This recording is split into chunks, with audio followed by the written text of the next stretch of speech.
आथिखालाव बैसो जायै समावनो खानाय मोननायखौ नुनो मोनो। खायसे सुबुंफोरना सेंग्रा सिख्ला समावनो एबा बैसो जायैयावनो खर'नि खानायफोरा गोमोन जायो। जानो हागौ आथिखालाव बेबादि जेंनाजों भुगिनांनाय सुबुंफोर गोबां दं आरो खायसे सुबुंफोरा बे जेंनानिफ्राय बारग'नो थाखाय गोबां रोखोमनि राहाफोर नागिरो।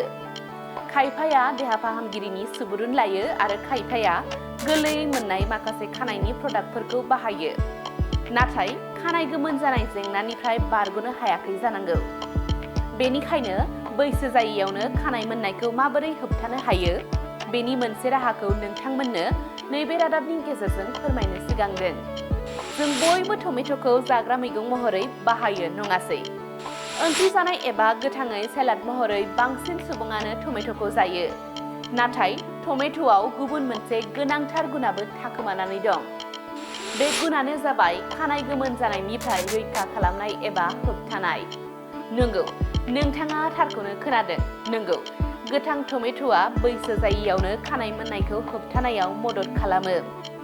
टमेट'आ एन्टिअक्सिडेन्टजों बुंफबनाय जाथोसे फिथाइ।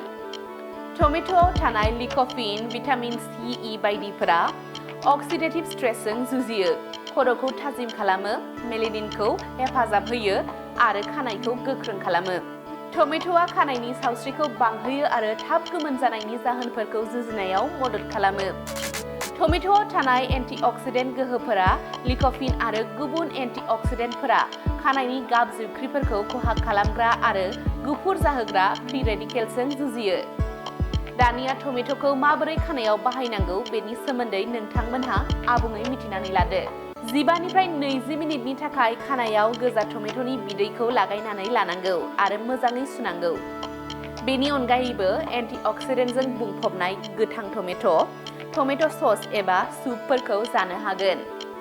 बेजों लोगोसे कपार, आयरन आरो बी भिटामिन थानाय फिथाइफोर जेरै आमला, बादाम आरो सीड्सफोर। बेनि अनगायैबो सिबिं, थागुना, नोरसिं बिलाइफोरखौ जाफायोब्ला गाहाम। मख'नो गोनांदि हाई स्ट्रेस लेभेलाबो बैसो जायैनि सिगां खानायखौ गोमोन खालामो। बेनिखायनो स्ट्रेस लेभेलखौ सामलायनायाबो जोबोद गोनां। नोंथांमोनहा खानाय आरो बिगुरखौ UV खहा जानायनिफ्राय रैखा खालाम। नोंथांमोनहा जुदि लाइमोन बैसोआवनो खानाय मोननाय जेंनाजों मोगा-मोगि जानांदोंब्ला बेफोर राहाफोरनि मदद लानो हागोन।